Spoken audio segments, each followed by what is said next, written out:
Jerry, can I finish the workplay? Jala, how?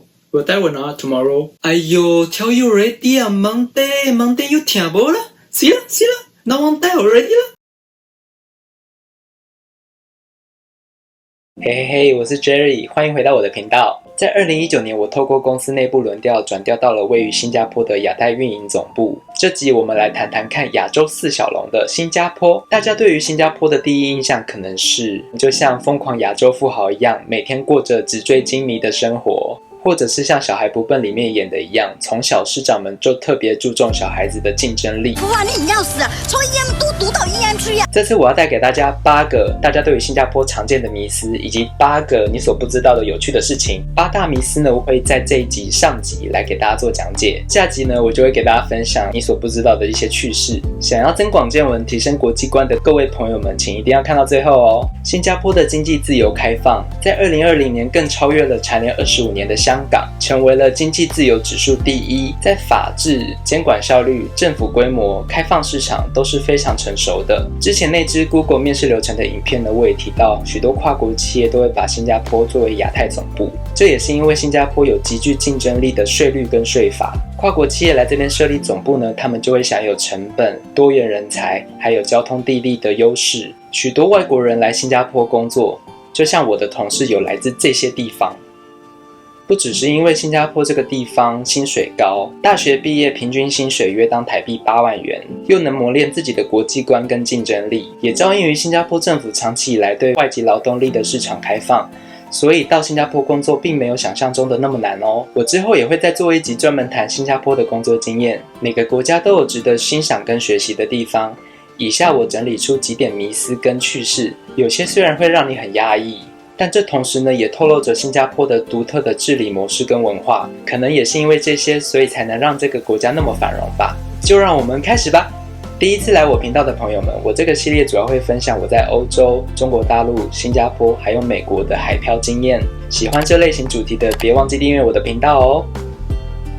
迷思1：吃口香糖要鞭刑吗？答案是错误的哟。新加坡为了环境整洁是禁止贩售口香糖，但是没有限制人民吃哦。但是随地吐痰、吐口香糖、丢垃圾都是要罚钱的，没有错。新加坡的治安稳定呢，也照应于它的规范繁多，甚至连露营跟放风筝都要有执照，而且只能在固定范围进行。鞭刑是承袭之前英国殖民的时候的刑法，和马来西亚跟汶莱都一样的，一次庭审最多只能打24下，而且只打男人，不打死刑犯或老人。2. 新加坡跟台湾差几小时呢？答案是0小时，没有时差。看一看这张地图，泰国位于新加坡的北方。我们都知道泰国比台湾慢1个小时，台湾位于东8区，泰国位于东7区，所以理论上新加坡也要是东7区才对。但是新加坡跟着马来西亚，把时区从理论上的东7区调整为东8区，有政治跟经济上的考量，同时也更亲近东8区的大中华市场。3. 新加坡食物很贵吗？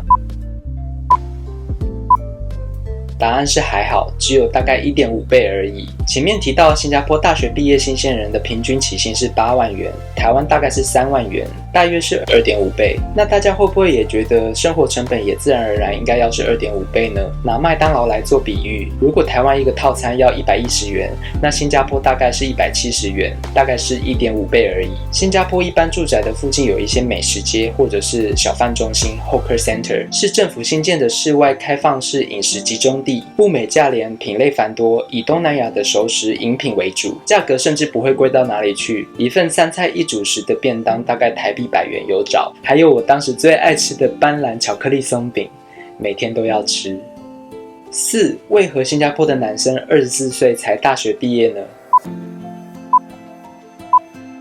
答案是因为他们18岁高中毕业后要先去当兵2年，20岁当完兵之后才可以选择就业或者是继续升学。这也是为什么很多走在路上的新加坡男生看起来都非常黝黑健壮。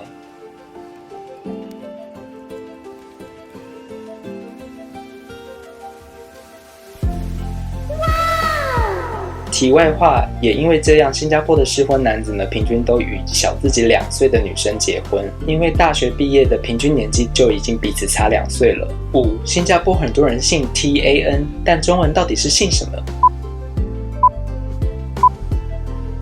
案是陈，他们的姓氏很多是用方言的念法来登记的。建议大家如果结识新加坡或东南亚的华人的时候，可以先用台语试着念看看他们的姓氏，你或许就可以懂他们姓什么了。所以 TAN 就是胆。网络上也有人整理了新加坡的10大华人英文姓氏：胆、林、利、翁、翁、国、串、产、科。有些是福建话、广东话、潮州话、客家话都会有。再来考你一题 ，ANG 是姓什么？答案是洪。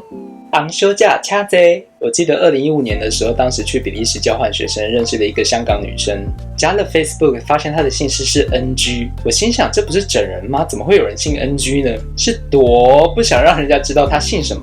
殊不知自己才是井底之蛙。不过 NG 在广东话不是黄哦，是无。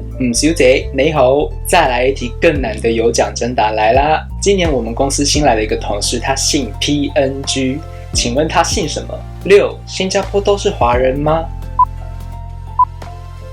答案是错误的。新加坡约莫有5%是华裔，里面包含讲各种方言的华人，像是福建话、潮州话、广东话、客家话等等各种中国方言。有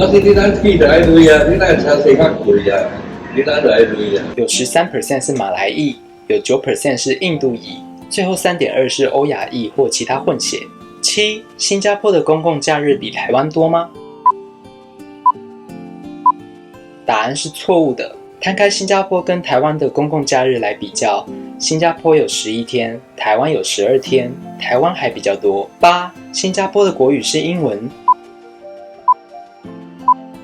答案是错的，是马来文。大家都知道新加坡是用英文沟通的国家，工作啊、教育、考试什么的都是用英文，大家就以为新加坡的国语是英文。其实新加坡的国语是马来文，毕竟新加坡是从马来西亚分分合合独立出来的。另外3个官方语言呢是英文、华文还有印度泰米尔语。以上4种语言都是新加坡的官方用语，而英文呢算是政府、教育、工作的共同语言。75% 的新加坡华人呢，更是会讲各种方言。你讲话可以不要一直林北吗？林北讲林北是林北的事，林北讲林北还轮到你来讲林北？甚至有人可能不会说中文，但是英文跟福建话特别溜。